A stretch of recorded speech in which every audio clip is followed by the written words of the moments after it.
नमस्कार. महाराष्ट्रातील विविध क्षेत्रातील बातम्या झटपट आपल्या मोबाईलवर पाहण्यासाठी लगेचच सबस्क्राइब करा राष्ट्रशक्ती लाईव्ह न्यूज आणि सोबत बेल आयकॉन प्रेस करायला विसरू नका. पंढरपूर नगरपालिकेच्या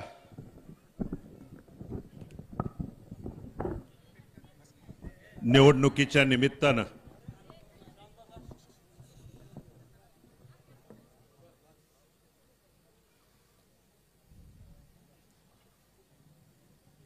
आपल्या तीर्थक्षेत्र विकास आघाडीच्या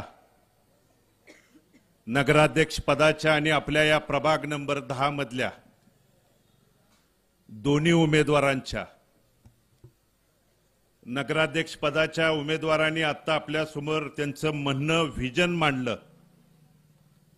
त्यांना त्यांच्या कानात मला सांगायची, बोलायची आणि काय बोलावं हे सांगायची गरज या ठिकाणी पडली नाही. आणि या भागातल्या नगरसेवक पदाच्या उमेदवार सौभाग्यवती साधनाताई सुधीर धोत्रे, दुसरे उमेदवार संजयजी बंदपट्टे, सुधीरजी धोत्रे, दत्तात्रय भोसले, उपस्थित राजाभाऊ, अपक्ष उमेदवार म्हणून ज्या प्रीतीताई त्या ठिकाणी प्रीतीताई कुमार बंदपट्टे इथं उमेदवारी दाखल केली होती, पण आपल्या तीर्थक्षेत्र विकास आघाडीला आपल्या पाठीशी ठामपणे उभं राहण्यासाठी त्यांनी आपल्याला त्या ठिकाणी पाठिंबा व्यक्त केला. ते कुमारजी बंदपट्टे, आकाशजी बंदपट्टे, प्रवीणजी बंदपट्टे, विठ्ठलजी बंदपट्टे, मी आपल्या या परिवाराचं मनापासून अंतःकरणापासून काका आभार व्यक्त करतो. आणि भविष्य काळात आमच्या इथल्या या नगरसेवकाबरोबर तेवढीच ताकद आणि तुमच्या सोबत राहू हे सर्वप्रथम मी या ठिकाणी अभिवचन आपल्याला त्या निमित्तानं देतो. या निमित्तानं उपस्थित या भागातील वडीलधारी ज्येष्ठ मंडळी, उपस्थित माता भगिनी, पत्रकार बंधू आणि उपस्थित तरुण सहकारी मित्रांनो, नगरपालिकेची निवडणूक गेल्या आठवडाभर वेगवेगळ्या माध्यमातून आपण जवळून बघताय, अनुभवताय. सोशल मीडियाच्या माध्यमातून घर बसल्या इथं काय चालू आहे.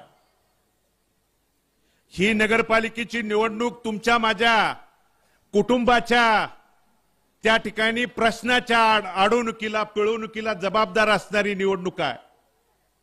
मात्र इथं निवडणूक जर बघितली आपण तर वेगवेगळ्या भूमिका मांडायच्या आणि वैयक्तिक टीका टिप्पणी करायची.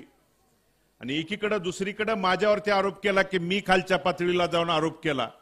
इथं पत्रकार बंधू उपस्थित आहेत. या निवडणुकीच्या प्रचाराचा शुभारंभ कुणी सुरू केला? त्यांनी सुरू केला. आणि शुभारंभामध्ये इथं विकासाच्या मुद्द्यावर, व्हिजनच्या मुद्द्यावर, भविष्यात इथल्या या 10 नंबर मग प्रभाग असेल किंवा एकूण बंधूंनो, या शहरात 18 प्रभाग आहेत. 18 या 18 प्रभागातल्या जवळजवळ उद्याच्या या 2 तारखेला जवळजवळ 94,500 मतदार बंधू भगिनी मतदान रूपे आशीर्वाद करणार आहेत. आणि मग त्यांच्यासाठी तुम्ही काय करणार आहे? 40 वर्ष तुमच्याकडे त्या ठिकाणी सत्ता होती.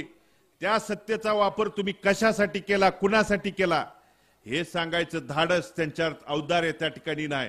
आणि म्हणून खालच्या पातळीला जाऊन कधी माझ्यावरती वैयक्तिक टीका टिप्पणी केली जाते. माझ्यावरती जरूर करा, परंतु माझ्या हयात नसणाऱ्या वडिलांच्यावरती देखील खालच्या पातळीला जाऊन टीका टिप्पणी एकीकडे केली जाते.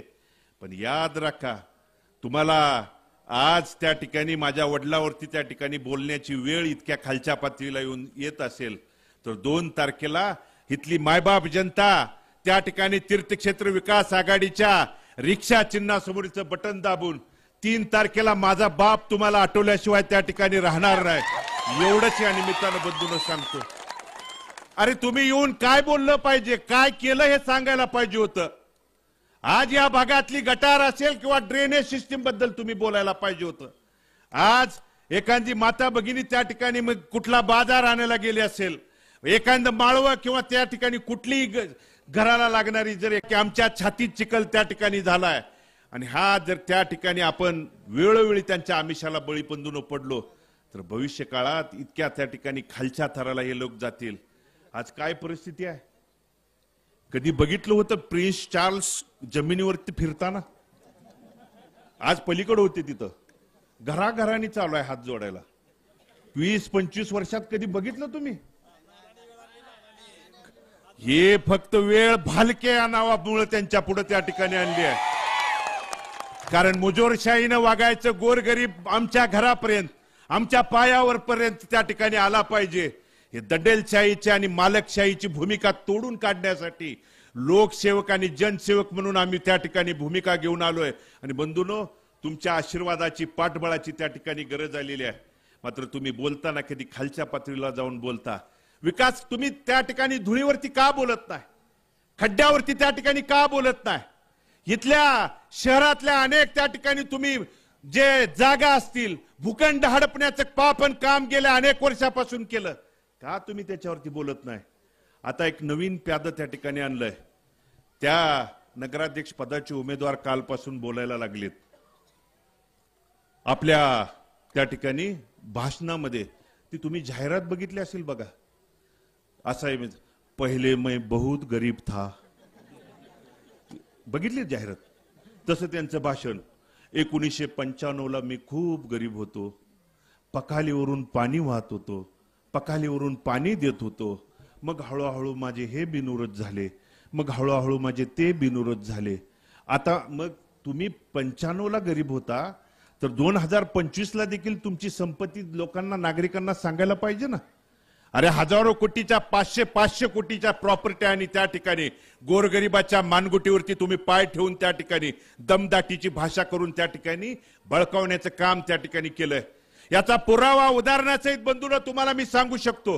पलीकडे महावीर नगर आहे, इथनं 100 मीटरवरती बजाजचं जे दुकान आहे त्याच्या पुढचा भूखंड तुम्ही त्या ठिकाणी बघा. एवढा आंतरराष्ट्रीय बोलतेत की यांनी त्या भूखंडाच्या खरेदीचा दिवस देखील आंतरराष्ट्रीय केला.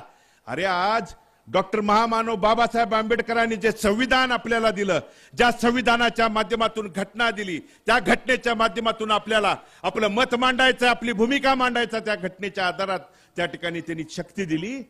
त्या घटनेचा जो 26 जानेवारीला प्रजासत्ताक दिना दिवशी जगाच्या, देशाच्या पाठीवरती तर कुठं बघितलंय गाव? कुठलं त्या ठिकाणी शासकीय ऑफिस 26 जानेवारीला सुरू असतंय? पण ह्या महाशयांनी 26 जानेवारी दिवशी त्या भूखंडाची खरेदी त्या ठिकाणी दाखवली. आणि हे जे उमेदवार आहेत ना नगराध्यक्ष पदाचे, त्यांचे सगळे बगल बच्चे, घरचे पै पावणे, ते भूखंड हडपण्याचं त्या ठिकाणी काम झालं. पोलीस स्टेशनला तक्रार झाली, FIR दाखल आहे. आणि इथल्या विद्यमान आमदारांनी जे आज 500 कोटीचा निधी आणला म्हणून सांगतायत ना, मी तुम्हाला जाहीर क्लिप त्यांची दाखवतो. विधान भवनासारख्या पवित्र भवनामध्ये त्यांनी त्या ठिकाणी बोलताना सांगितलं की हा भूखंड, हा घोटाळा त्यांनी केलाय, त्यांच्यावरती कारवाई व्हावी म्हणून ह्याच विद्यमान आमदारांनी त्या ठिकाणी सांगितलं. आणि दुसरीकडे त्यांच्याच बरोबर आज प्रचार फेरीत खांद्याला खांदा लावून त्या ठिकाणी फिरताना बघतायत. आणि मग हा जर दुजाभाव आपण नागरिकांनी त्या ठिकाणी ओळखला नाही, आणि जर आपण त्या ठिकाणी अशा पद्धतीनं चुकीच्या लोकांच्या पाठीमागे जर आपण त्या ठिकाणी उभं राहिलो, तर भविष्य काळ बंधूंनो आपल्या या कुटुंबाच्या, आपल्या मुलाबाळाच्या प्रपंचाशी निगडीत असणारी बंधूंनो ही निवडणूक आहे. गेली 25-30 वर्ष त्या ठिकाणी आपण वेगवेगळ्या भूमिका बघितल्या. आणि म्हणून दमदाटी करणारा हा नगराध्यक्ष पदाच्या पुढच्या विरोध उमेदवाराचा पती आज जरी साजूकपणाचा आव्हानात असेल, तर पंढरपूरकर ह्याला गब्बर सिंग नावानं त्या ठिकाणी ओळखतात. त्या प्रभागात माता भगिनींनो, तुम्ही कोणी तुमची मैत्रीण असेल, कोण ओळखीची पै पाहुणे असेल तर विचारा. दमदाटी करून रस्त्यावरून खुर्चीवर बसल्यानंतर जाता येता नमस्कार जरी नाही घातला तरी बोलवून त्याला दम दिला जातो. आणि असे लोक आज इतक्या साजूकपणानं आव आणून त्या ठिकाणी भूमिका मांडत असताना, हे दाखवायचे दात आणि खायचे दात वेगळे असणारी माणसं आज तुमच्या पुढे वेगवेगळ्या भूमिका घेऊन येताना दिसतायत. आणि म्हणून ही भूमिका जर तुम्हाला बदलायची असेल, आज जे 65 एकर आम्ही केलं म्हणून सांगत असताना, याच 65 एकरामध्ये या गब्बर सिंगचा स्वतः शेती करून त्या ठिकाणी ऊस इतर कारखान्याला जात होता. आणि मग 65 एकर तत्कालीन जिल्हाधिकारी तुकाराम मुंडे साहेब त्या ठिकाणी 65 एकराची दुरुस्ती करत असताना हाच गब्बर सिंग त्या मुंडे साहेबाच्या अंगावर त्या ठिकाणी गेला होता. म्हणून विकास कामाला अडथळा आणणारी जर माणसं भविष्य काळात झाली, आणि ह्यांना हा उमेदवार पाहिजे कशाला? हा उमेदवार तुम्ही एखादं म्हणणं मांडून गेला, सांगायला गेला, घरकुलाच्या प्रश्नाबाबत गेला, एखादी गटार, एखादी तुमची अडचणीच असेल, रस्त्यावरती खड्डा पडला म्हणून सांगायला गेला असेल, नगरपालिकेचा कराच्या बाबतीत, पाणीपट्टीच्या बाबतीत, टॅक्सच्या बाबतीत तुम्ही जर विचारायला गेला तर दमदाटीची भाषा करण्यासाठीची पुढचे उमेदवार आहेत. पण दुसरीकडे या तीर्थक्षेत्र विकास आघाडीचे सगळे उमेदवार त्या ठिकाणी तपासून बघा. आज संजयजी बनपट्टेंनी सांगितलं, गेले 9 वर्ष लगातारपणे तुमच्या या भागाचा नगरसेवक जरी नसला तरी गेल्या दोन्ही निवडणुकीमध्ये तुमचा आशीर्वाद मागायला आले होते, परंतु त्यानंतर देखील, पराभवानंतर देखील खचून न जाता या भागातली कुठलीही समस्या असू द्या, अडचण असू द्या, एकांचा सुखदुःखाचा प्रसंग असू द्या, तुमचा सहकारी या नात्यानं तुमच्या घरापर्यंत, दारापर्यंत येऊन आपली भूमिका, आपली अडचण ऐकून घेऊन सोडवण्यासाठी तुमच्या प्रत्येक सुखदुःखामध्ये, मग इथला रिक्षा चालक असू द्या, एखादा गोरगरीब असू द्या, घरकुलाचा प्रश्न असू द्या, नगरपालिकेतलं एखादं अडलं नडलेलं काम असू द्या, ती सोडवण्यासाठी प्रामाणिकपणे भूमिका बजावणारा एक सहकारी असतील आणि त्यांच्या जोडीला त्या ठिकाणी सुधीरजी धोत्रे म्हणून आपल्या सोबत त्या ठिकाणी आशीर्वाद मागण्यासाठी येणार आहेत. आणि आपला बंधूंनो, आशीर्वाद गरजेचा आहे. आणि उद्या ही जी चुकीची माणसं वेगवेगळ्या ठिकाणी भूमिकेतून येत आहेत, आज जमिनीवरती येऊन तुमच्या पुढे हात जोडतील, वेगवेगळ्या भूमिका मांडतील, वेगवेगळी कारणं सांगतील. पण आज आपण फसलो तर जसे 25-30 वर्ष झालं आपण अनेक समस्याला सामोरं जातोय. आज नगरपालिकेच्या कराच्या बाबतीत तुम्ही बोलत नाही, टॅक्स वाढीच्या बाबतीत तुम्ही बोलत नाही, पाणीपट्टीमध्ये मनमानी तुम्ही ती वाढ ते करून त्या ठिकाणी गोरगरीब आमच्या नाहक जनतेला लुटण्याचं काम एकीकडे करताय, त्या बाबतीत तुम्ही त्या ठिकाणी बोलत नाही. माता भगिनींनो, आपल्या प्रत्येकाच्या घरात आपली पुढची भविष्य पिढी आहे. आज आपल्या नगरपालिकेच्या शाळेची काय परिस्थिती झाली आहे? तुमच्याकडं आज 26 तारीख आहे, आणखी 5 ते 6 दिवस तुमच्या हातात आहे. मी बोलतोय म्हणून नाही, तर तुम्ही आजूबाजूच्या नगरपालिकेच्या शाळेत जाऊन तुमची परिस्थिती बघा. इतकी त्या ठिकाणी खराब परिस्थिती या नगरपालिकेच्या या नेते मंडळीने आणि अगोदरच्या सत्ताधाऱ्यांनी त्या ठिकाणी केले. आणि म्हणून आपल्या तीर्थक्षेत्र विकास आघाडीला या नगरपालिकेच्या शाळांची परिस्थिती बदलायची आहे. आज नगरपालिकेच्या आरोग्याच्या बाबतीत काय परिस्थिती आहे? आज कॉटेजला सुविधा मिळाली देतो म्हणून सांगतात, आज इथल्या एखाद्या वरच्या उपनगरातल्या किंवा तुम्हाला कॉटेजला जाताना रस्ता सापडत नाही, अशा प्रकारची परिस्थिती आपल्यावरती त्या ठिकाणी येते आहे. आणि मग का नगरपालिकेच्या माध्यमातून भागाभागामध्ये एखादी उपकेंद्र तुम्ही उभा करून माझ्या इथल्या माय भगिनीला, वडीलधाऱ्यांना, ज्यांना वयाच्यामुळे जाता येत नाही, फिरता येत नाही, त्यांना त्याच भागात उपकेंद्र त्या ठिकाणी करून आरोग्याच्या विषयी तुम्ही समस्या सोडवू शकत नाही. पण यांना समस्याचं बंधून काही देणं घेणं नाही. फक्त वैयक्तिक पातळीला आणि खालच्या पातळीला बोललं की निवडणूक विकासाच्या व्हिजनच्या मुद्द्यावरून बाजूला घेऊन जायची आणि आपली मन भरकवटायचं काम एकीकडे दुसरीकडे सुरू आहे.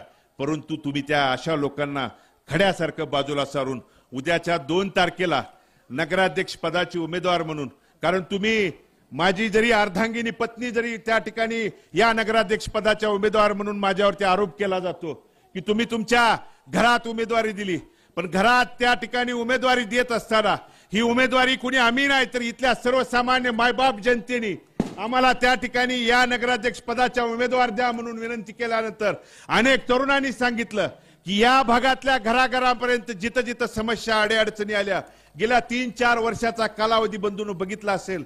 माझ्या वडिलांच्या दुःखद निधनानंतर या प्रतिकूल परिस्थितीत अनेक समस्या अडीअडचणी आल्यानंतर त्या भागात एखाद्या समस्येला, अडचणीला मग मंदिर परिसरातली एखादी माता भगिनी त्या ठिकाणी हार, तुरे, बुक्का, अष्टगंध किंवा सौभाग्याचं प्रतीक म्हणून रुक्मिणी मातेचा चुडा विकत असताना पोलीस प्रशासनाकडून अन्याय अत्याचार झाल्यानंतर तिथं एक वेळ भगीरथ कमी पडला असेल, पण माझ्या अर्धांगीनं तिथं आवाज, नानांच्या प्रतिकात्मक भूमिकेतून आवाज उठवण्याची भूमिका त्या ठिकाणी व्यक्त केली. आणि तुम्ही माता भगिनींना आव्हान आणि विनंती करणार आहे की तुम्ही हाताला धरून त्या ठिकाणी बोलू शकताय, मांडू शकताय. आजपर्यंतच्या इतिहासामध्ये 10-20 वर्ष तिथं त्या नगरपालिकेच्या भागात जाऊन तुम्हाला तुमचं म्हणणं, समस्या सांगायचा देखील अधिकार त्या ठिकाणी नव्हता. पण तो अधिकार देण्यासाठीची ही उमेदवारी आहे. आणि तीर्थक्षेत्र विकास आघाडीच्या माध्यमातून मला आपल्याला आव्हान आणि विनंती करायची आहे की रिक्षा चिन्हासमोरचं बटन दाबून आपण आपला आशीर्वाद त्या ठिकाणी द्यावा. आणि आशीर्वाद दिल्यानंतर या भागातल्या समस्या जसं संजयजी आणि सुधीरजींनी सांगितलेल्या पद्धतीनं प्रभागाच्या हिताच्या आणि समस्या सोडवण्यासाठी 10 नंबर प्रभागापासून आज प्रचाराचा कॉर्नर सभेचा शुभारंभ झालाय। तसंच विकास कामाच्या बाबतीत देखील याच प्रभागापासून सुरुवात त्या ठिकाणी केल्याशिवाय तीर्थक्षेत्र विकास आघाडीचे हे त्या ठिकाणी उमेदवार राहणार नाहीत। आणि आपण त्या येणाऱ्या 2 तारखेला आज काही मंडळी पुढचे आता सांगितलं कोण काय देईल कोण काय ठिकाणी कोण त्या ठिकाणी वेगवेगळ्या भूमिका सांगतील। मी हे दिलं मी अमुक दिलं मी तमुक दिलं। आज त्यांच्या पायाखालची वाळू सरकली आहे। कोण अपक्ष उमेदवाराच्या प्रचाराला येईल कोण कशाला येईल, पण ह्या चुकीला भूलथापाला बळी न पडता आपल्या तीर्थक्षेत्र विकास आघाडीच्या आपल्याला 3 त्या ठिकाणी प्रभागातले 2 उमेदवार आणि नगराध्यक्ष पदाच्या थेट त्या ठिकाणी संपूर्ण शहर त्यांना मतदान करणार आहे। त्या 3 उमेदवाराचे इथं चिन्ह आहे त्या ठिकाणी रिक्षा चिन्ह आहे।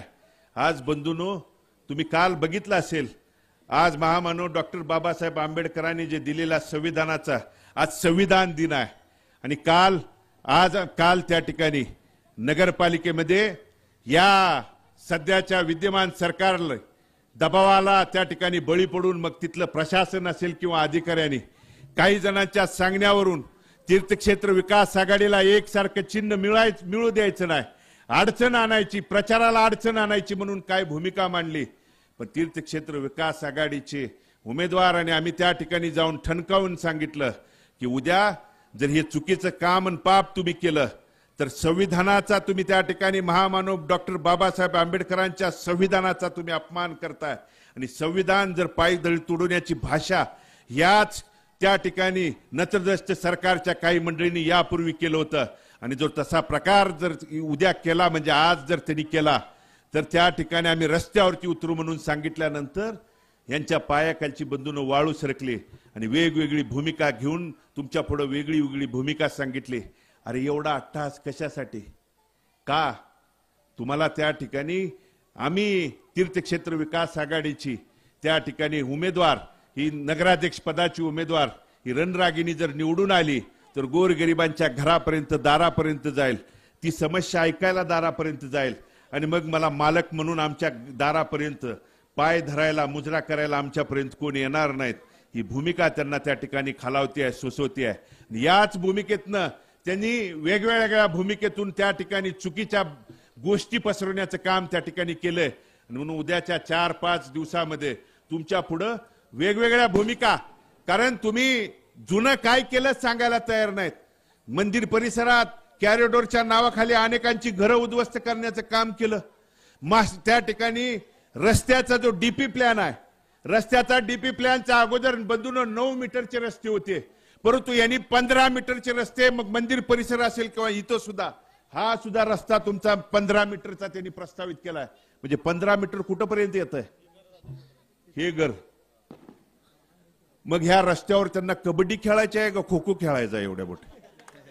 अरे गरिबांना उद्ध्वस्त करून विकास करायचं काहाट तुम्ही जर घालत असाल 9 मीटरच्या रस्त्याच्या बाबतीत आम्ही सगळ्यांनी होकार दिला होता, पण तुम्ही 15 मीटरचे रस्ते करून विकासाच्या नावाखाली घरं उद्ध्वस्त करून जर तुम्ही आमच्या घरावरती त्या ठिकाणी नांगर फिरवण्याचं काम जर पुढच्या काळात ते लोक करणार असतील बंधूंनो तर वेळोच सावधतेनं होणं गरजेचं आहे।